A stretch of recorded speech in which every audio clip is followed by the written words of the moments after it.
বিসমিল্লাহির রহমানির রহিম।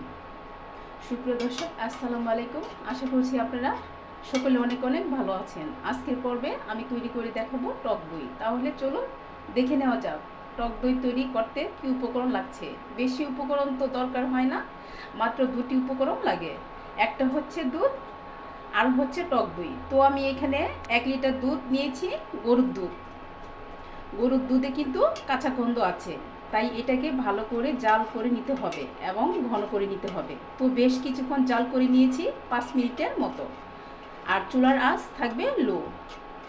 দুধটা যদি ভালো করে জাল করে নেওয়া হয় তাহলে দইটা খুব সুন্দর হয়। এজন্য আমি অল্প আঁচে দুধটাকে জাল করে নিয়েছি খুব ভালো করে। আর দই তৈরি করার ক্ষেত্রে এই টিপসগুলো অবশ্যই মনে রাখতে হবে, তাহলে খুব সুন্দর হবে আপনার দই।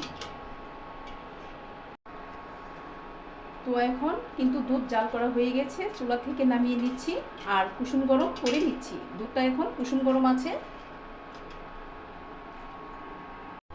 আর দই তৈরি করার জন্য দুধটাকে কুসুম গরম অবস্থাতে দইটা জমাতে হবে। তো এখানে আমি 2 চামচ টক দই দিয়েছি। তো 2 চামচ টক দই হয়ে যাবে। তারপরে এটাকে আমি হ্যান্ড উইচ দিয়ে খুব ভালো করে মিশিয়ে নিচ্ছি, কারণ হচ্ছে আমি যে দইটা দিয়েছি এটা যেন দুধের সাথে মিশে যায়। এই জিনিসটা অনেক জরুরি, কারণ এই দই তৈরি করার জন্য যে দইটা দেওয়া হবে এটা ভালো করে মেশাতে হবে। আর এইরকম একটা হ্যান্ড উইচ দিয়ে খুব ভালো করে নাড়তে হবে। এখন মেশানো হয়ে গেছে। যে পাত্রে আমি দইটা তৈরি করব ওই পাত্রে আমি ঢেলে দিচ্ছি।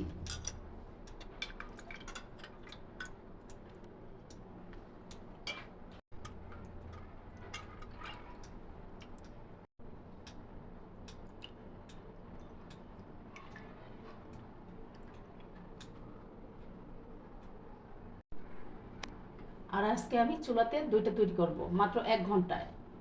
আর হাতে যদি সময় কম থাকে আমার মতো করে চুলাতে তৈরি করতে পারেন। তো এখন এই পাত্রটাকে আমি ঢাকনা দিয়ে ঢেকে দিচ্ছি। আপনারা চাইলে ফয়েল পেপার দিয়ে ঢেকে দিতে পারেন। আর যদি হাতের কাছে ফয়েল পেপার না থাকে আমার মতো করে এভাবে ঢাকনা দিয়ে ঢেকে দিতে পারেন।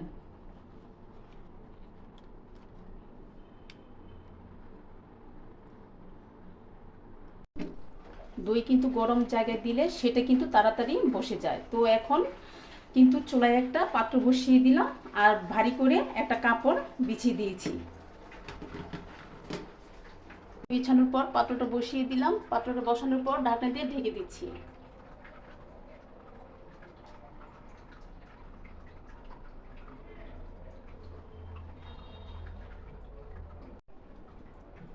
আসছি 1 ঘন্টা পর। 1 ঘন্টা পর ঢাকনাটা সরিয়ে নিচ্ছি।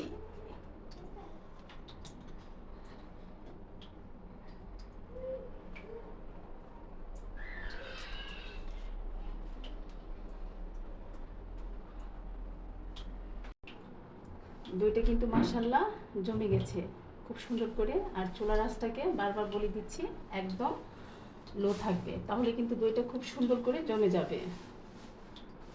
আমি দইটা ভেঙে শেয়ার করি আপনাদের সাথে। এই যে দেখুন,